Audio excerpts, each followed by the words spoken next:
1 करोड भन्दा धेरै पैसा तिरेर इल्लिगल बाटोबाट अमेरिका पुगेका 40 नेपालीलाई अमेरिकी सरकारले नेपाल डिपार्टेड गरी नेपाल पठाइसकेपछि यसरी कोही झोला त कोही बोरामा आफ्नो लुगालत्ता बोकी फर्किरहेको दृश्य नेपालको त्रिभुवन अन्तर्राष्ट्रिय विमानस्थलमा देख्न तपाईहरू सक्नुहुन्छ।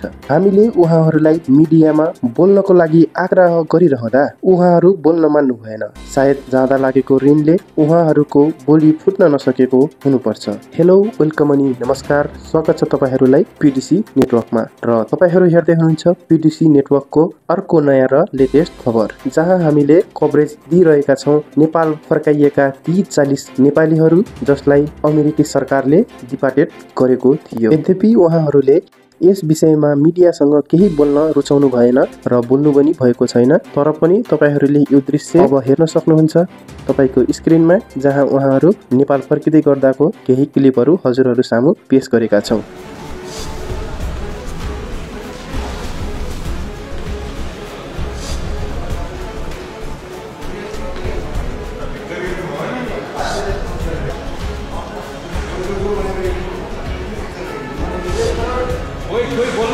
बोल्नुहुन्छ कोही इच्छुक हुनुहुन्छ बोल्न?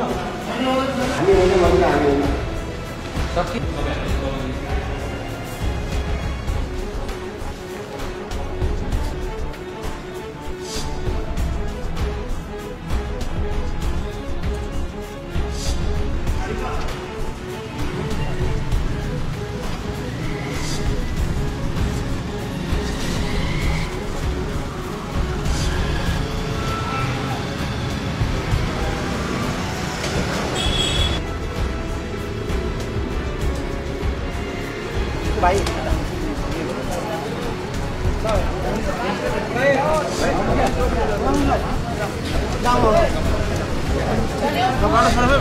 तपाईँहरू मजाको बोल्न इच्छुक कोही छैन?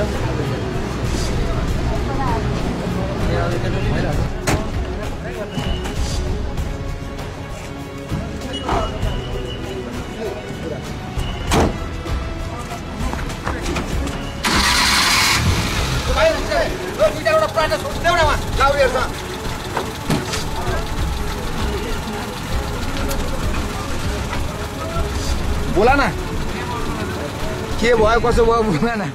त यति नै थियो आजको खबर। तपाईहरूलाई के छ यस विषयवस्तुमा भन्नुपर्ने, कृपया आफ्नो विचार कमेन्ट गरेर हामीलाई बताउन नभुल्नुहोला। फेरि भेट्नेछौँ अर्को नयाँ र ताजा खबरका साथ। त्यतिन्जेलसम्मका लागि हस्त, बाइ।